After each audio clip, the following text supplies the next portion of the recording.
Hello guys, welcome back to my channel once again. Hope you are doing well. Today we are going to discuss the poem Raven and the Fox. As we know, this is the poem of your first unit. आपकी first unit, आपकी जो first unit है fable and the folk tales, उसकी जो poem है उसको हम discuss करने वाले हैं क्लासिक्स इंग्लिश. ठीक है. एज वी नो कि हर यूनिट में आपके 3 चैप्टर्स हैं. 1-2 चैप्टर जो आपके प्रोज हैं, 1 चैप्टर जो आपका 1 पार्ट या 1 पोइट्री या 1 चैप्टर जो है वो आपका पोइट्री का है. So this is the poem the raven and the fox. ये जो पोम है इसका नाम है raven and the fox. Who is the poet of this poem? इस पोम का पोइट कौन है? एक्चुअली कई बार लोग पोम भी बोलते हैं, कई कुछ बार लोग पोयम भी बोलते हैं. तो both are correct. What you feel comfortable you will pronounce it. Okay. Now let us do this activities. हाँ, इससे पहले छोटी सी एक एक्टिविटी दी है. We will complete this activity. पहले हम इस एक्टिविटी को करेंगे and after that we will discuss the poem. ठीक है. First of all, who is the poet of poetry? ये जो आपकी पोम है इसका पोइट कौन है? एक्चुअली राइटर और पोइट में आपको डिफरेंस पता है. राइटर इन द सेंस की the person who writes the prose, जो लेसन्स प्रोज जो लिखते हैं, they are called as a writer. Poet जो होते हैं who used to write the poems, जो पोम लिखते हैं वो they are called as a poet. ठीक है. तो who is the poet of this poem? इस पोम का पोइट कौन है? Jean de la Fontaine. Now वो एक बहुत बड़े फेबुलिस्ट थे. ठीक है. फेबुलिस्ट इन द सेंस की the person who write the stories, who write the poems, who write the stories that are based on the true events. जो सच्ची घटनाओं पर जो स्टोरी जो बेस्ड होती हैं, they are called as a fabulist. Secondly, वो एक एंथ्रोपोलिस्ट भी थे, जो कि जो हमारी ह्यूमन क्वालिटीज होती हैं, उन ह्यूमन क्वालिटीज को एनिमल्स के थ्रू रिप्रेजेंट करते हैं. ठीक है. जैसे फॉक्स क्या है? Fox is a clever animal, बहुत ही चालाक एनिमल है. ये आपका जो raven a kind of crow, ये क्रो क्या है? This is also a fish. तो इन्होंने बताया कि किस तरह से जो फॉक्स और क्रो की जो स्टोरी है वो ह्यूमंस पर कैसे इम्प्लीमेंट होती है. ठीक है. Now let's start. We know that frogs croak. हम जानते हैं कि जो फ्रॉग होता है वो क्रोक करता है. ठीक है. And did you know that Ravens also crook? क्या आप जानते थे कि जो रेवन होता है वो भी क्रोक करता है? फ्रॉग्स, फ्रॉग मीन्स मेढक. टर टर. अब जैसे कि अपना रेनी सीजन आने वाला है तो इसमें आप देखेंगे रात के टाइम उस पर भी जब ये कंटिन्यूअस आपकी बारिश होती है कई दिनों तक, तो आपको मेढक की आवाज सुनने को मिल जाएगी. तो जो फ्रॉग्स होते हैं वो भी क्रोक करते हैं. क्रोक इन द सेंस उनकी आवाज जो है वो बहुत ही कर्कश होती है, जो आपको सुनने में अच्छी नहीं लगती है. तो क्या आपको पता था कि जो रेवंस होते हैं उनकी आवाज भी क्रोक होती है? ठीक है. वो भी, उनकी आवाज भी बहुत कर्कश होती है. नाउ कमेंट में लिखिएगा डिड यू नो, कि आपको पता था या नहीं पता था. Next, which animal is shown to be cunning in stories? Circle the answer. कह रहे हैं अब आपकी स्टोरीज में यहाँ पर आपको 2 एनिमल दिख रहे हैं, है ना. मीन्स आपको एक एनिमल, एक बर्ड आप बोल सकते हैं. तो आप इनको बताइए कि आपको उसमें से कौन चालाक दिख रहा है. एक आपको ये फॉक्स भी दिख रहा है और आपको ये क्रो भी दिख रहा है. बट आपको बताना है कि आपको इसमें से कनिंग चालाक कौन दिख रहा है. उसको आपको सर्कल करना है. टाइगर. टाइगर जो है वो चालाक नहीं होता है, बल्कि टाइगर की पर्सनालिटी बहुत ब्रेव तरह से हम उसको इंट्रोड्यूस करते हैं.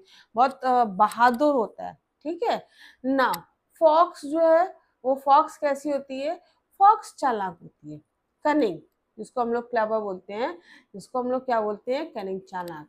और आपका जो बियर, जो भालू होता है, वो बहुत आलसी टाइप का होता है. उसको बस खाना पीना और आराम करना अच्छा लगता है. So now the correct answer is fox. Now let us read.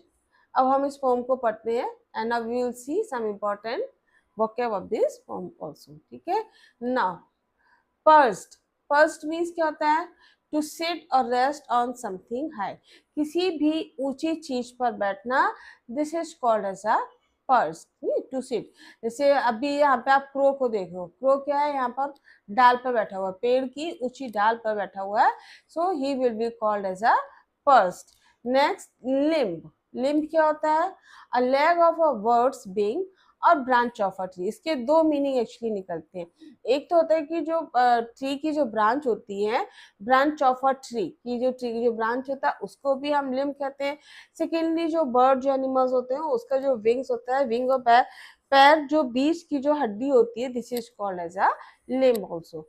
Morsel, morsel means a small piece of food, है ना, किसी रोटी का टुकड़ा, ब्रेड का टुकड़ा, चीज का टुकड़ा, जिसको हम लोग निवाला भी बोलते हैं, एक कौर हम जिसको भी बोल सकते हैं। Seek, seek means to search something, किसी भी चीज को खोजना, पता करना या ढूंढना। Now let us see Mister Raven. Who is Mister Raven? Crow. ये जो क्रो दिख रहा है, Mister Raven was perched upon a limb. Mister Raven जो थे, perch means to sit, upon a limb, limb means पेड़ की ऊंची डाल पर। मिस्टर रेवन जो क्रो था, अ काइंड ऑफ क्रो, जो कि पेड़ की ऊंची डाल पर बैठा हुआ था। नाउ रेवन के हम एक आपको इम्पोर्टेंट कैरेक्टरिस्टिक बता देते हैं कि रेवन जो है वो एक बहुत ही सीधा साधा, या जिसको हम बोल सकते हैं कि इजीली जिसको हम मूर्ख बना सकते हैं, इस तरह की एक बर्ड होती है, ठीक है। और वैसे तो कई स्टोरीज में कौवे को चालाक भी बोला जाता है, ठीक है, बट वो चालाक भी होता है। जैसे अगर आपने कभी कोयल की स्टोरी उसको सुनी होगी कि कोयल कैसे अपने जो एग्स होते हैं वो क्रो के घोंसले में, नेस्ट में रख के आ जाती है, उसको मूर्ख बना के आ जाती है। So now this is the story or characteristics of a crow या raven. Fox जो है a very very cunning animal. Fox जो है वो बहुत ही चालाक जो होता है एनिमल होता है। So Mr. Raven was perched upon a limb.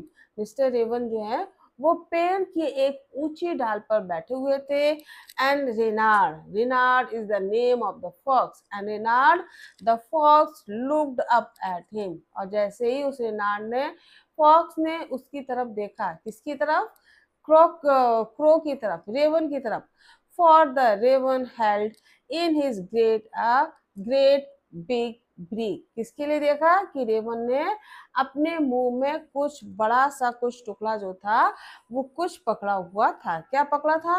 A morsel the fox would go far to seek. एक मोर्सल, एक निवाला, अ पीस ऑफ ब्रेड, जिसके लिए फॉक्स जो है would go for a seek, go for to seek, जिसके लिए fox लोमड़ी है वो कितनी भी दूरी तक जा सकती थी, है ना। मीन्स क्या है कि जब मिस्टर रेवन जो है वो पेड़ की डाली पर बैठे हुए थे, as the fox pass on, जैसे ही फॉक्स वहां से पास करती है, he saw the piece of bread in its mouth, जैसे ही उसने क्रो के मुंह में उस पीस ऑफ ब्रेड को देखा, she wanted to grab it, वो उसको ग्रैब करना चाहती थी, और उसको लेने के लिए वो किसी भी हद तक जा सकती थी। गो फार टू सीक मीन्स कि उसको लेने के लिए, पीस ऑफ ब्रेड को लेने के लिए वो कितनी भी दूरी तक, कितनी भी हद तक वो जा सकती थी।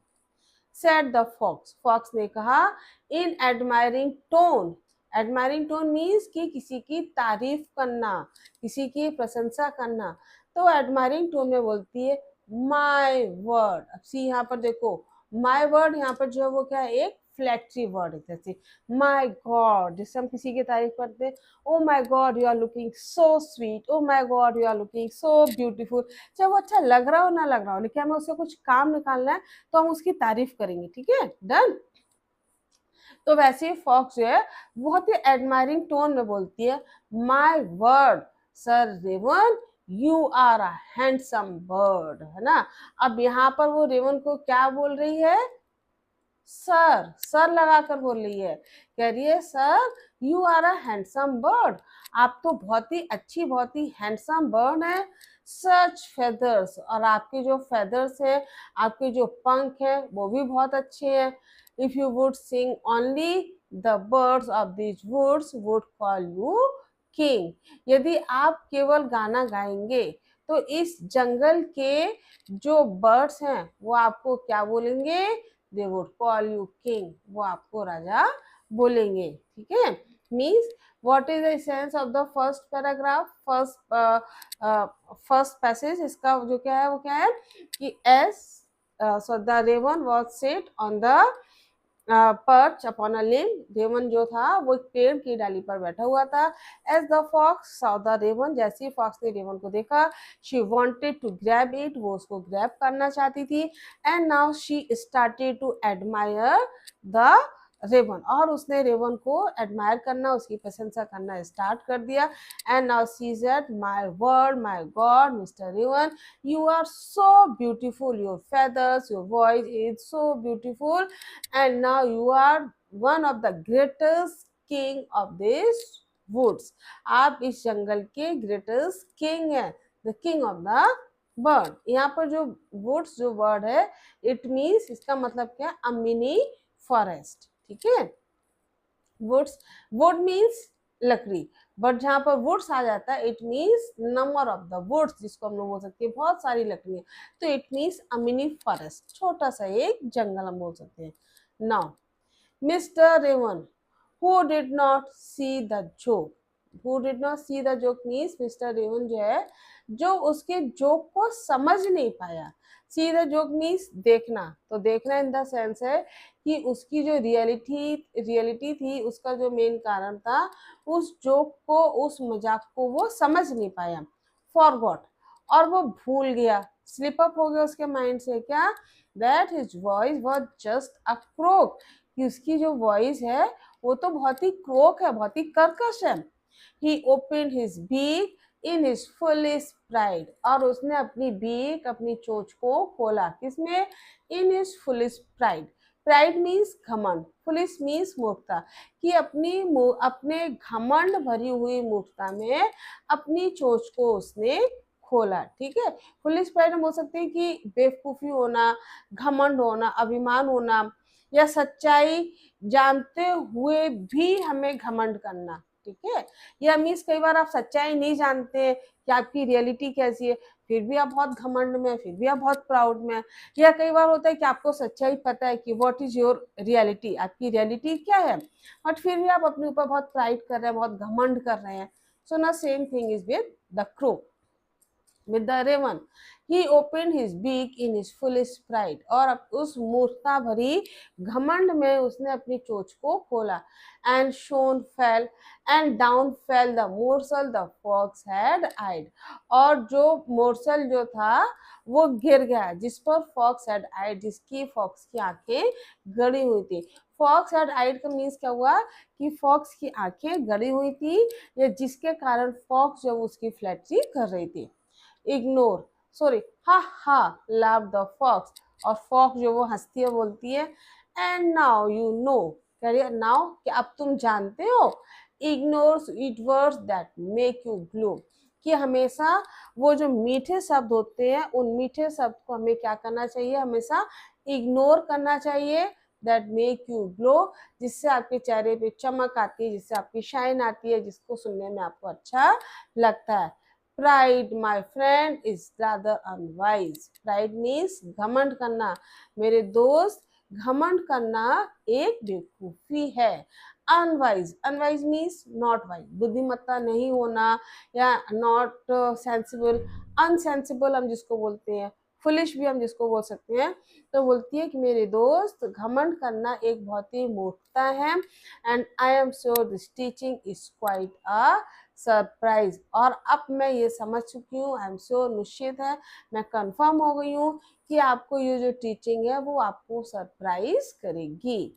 इट मीन्स कि अब वो उसको बताती है कि नाउ, कि अगर आप किसी की फ्लैटरी में, अगर आप किसी की बातों में आ गए हैं, तो ये आपकी मूर्खता है, ठीक है।